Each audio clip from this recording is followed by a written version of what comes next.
Joining us right now is Jim Paulson, Chief Investment Strategist at the Loothole Group. Is it just pure speculation, Jim? Well, you know, Andrew, I certainly see the indicators of sentiment improving, you know, whether it's high valuations, whether it's things like SPACs or IPO pricing or the Reddit revolution or sentiment indicators. There's no doubt about that. But I think part of that is because we've been through with the pandemic, we've gone from the biggest bust to boom cycle ever in post-war history. And it's been at warp speed on the downside, warp speed on the upside. I think a lot of our traditional indicators just can't keep up with this. And there's good fundamental reasons why people feel better. And so I'm not so sure that fundamentals aren't keeping up with sentiment. One more thing, real quick. I would encourage people to do a Google's trend search on the word stock market bubble. And it's very low for years, and it's just exploded to the upside here in recent weeks. And that's why I'm saying there's just too much coverage and concern about a cycle-ending bubble right now, I think, to have one. Correction? Absolutely. Bubble ending, I don't think it's likely. So you say we're going to continue to, you think there's a wall of worry, that we're going to climb the wall of worry here. What is it? What is the investment in Bitcoin and the price surge that we've seen and Tesla and everybody else's involvement in it say to you about where we are?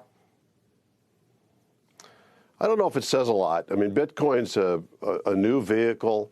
I'm attracted to Bitcoin, quite frankly, because of its excessive volatility and its low correlation to the stock market. There's just no good way to use it right now, I don't believe. I think a lot of these stories that we focus on are small stories in the bigger market story. To me, the bigger market story is we're going to have maybe the greatest growth year in the United States and around the globe in decades, perhaps, in terms on the back of massive stimulus and massive savings, massive pent-up demands, and a palliative relief when everyone gets a shot in the arm later this year. Confidence among consumers, among small businesses this morning, Andrew, and I think investors are still depressed. And it tells me that if you think we're too giddy today and out over our skis, where do you think we'll be on victory over COVID Day? Let's say later this year when the herd is fully vaccinated and there's palatable relief. Well, let me ask you about that, Jim. Industries closed or reopening, jobs lost or regained. I think they'll be a lot giddier.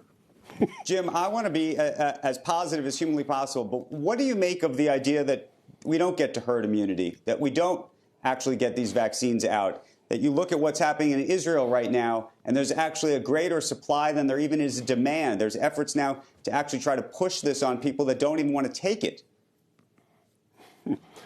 I think there's high probability that we'll have a substantial portion of our population vaccinated by the end of this year. All types of possibilities are always possible, Andrew. We could have a brand new virus show up on our shores tomorrow that we have no vaccine for. This thing could mutate into something that makes our vaccines useless.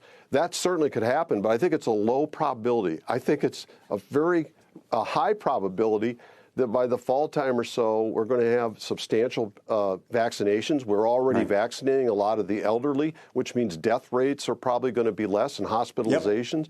I think we're already seeing reopenings happening across the country, which means that growth is going to be accelerated. Shepard Smith here. Thanks for watching CNBC on YouTube.